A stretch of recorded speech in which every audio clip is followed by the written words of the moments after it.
Auto Start. You can set the auto start time in order to have the appliance ready at a certain time, for example, in the morning, so you can make coffee immediately. To enable this function, the time must already be set correctly. To enable Auto Start, proceed as follows. Press the P button to enter the menu. Turn the selection dial until Auto Start is displayed. Press the Hot Water Delivery button. Enable is displayed.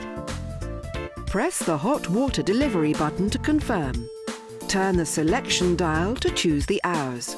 Press the Hot Water Delivery button to confirm. Turn the selection dial to change the minutes. Press the Hot Water Delivery button to confirm. Then press the Rinse button to exit the menu. Once the time has been confirmed, activation of Auto Start is indicated by the bell symbol displayed alongside the time and under Auto Start in the menu. To disable the function, select Auto Start from the menu. Press the Hot Water Delivery button. Disable is displayed. Press the Hot Water Delivery button to confirm. The bell symbol is no longer displayed.